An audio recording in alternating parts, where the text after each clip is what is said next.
अस्सलामुअलैकुम नाज़रीन, real news में ख़बरनि जो सिलसिलो जारी आहे। मां तव्हांखे ठरी मीरवा मां ख़बर ॾींदी हलां।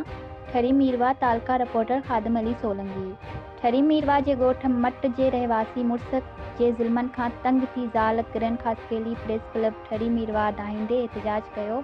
ॻोठ मटक जा रहवासी किरन पंहिंजे वालिदेन सां गॾु मुड़िस गुलाम हुसैन ख़ासकेली जे ज़ुल्म खां तंग अची प्रेस क्लब ठरी मीरवा पहुची ॾांहींदे चयो त मुंहिंजो मुड़ुसु गुलाम हुसैन ख़ासकेली हर रोज़ मूं मथां तशद्दुद करे मुंहिंजी ज़िंदगी अज़ाब बणाए छॾी आहे। शादी खे तक़रीबन 3 साल गुज़री चुका आहिनि, पर हिन महिल ताईं मूंखे ख़र्च बि न ॾिनो आहे। मथां कूड़ा इल्ज़ाम मड़े रहियो आहे। 2 सालनि जी धीअ जो औलाद बि जंहिंजी पालना जो ख़र्च मुंहिंजा वालिदेन करे रहिया आहिनि ऐं मूंखे कूड़नि केसनि में फसाइण लाइ धमकियूं ॾेई रहिया आहिनि। असां आला अख़्तियारनि IG Sindh, DIG Sukkur, SSP Khairpur खे पुरज़ोर अपील था करियूं त मूंसां इंसाफ़ सां गॾु तहफ़्फ़ुज़ फ़राहम कयो वञे ऐं मूंखे मुंहिंजे मुड़िस खां आज़ादु कराए पंहिंजी ज़िंदगी जीअण जो हक़ ॾिनो वञे।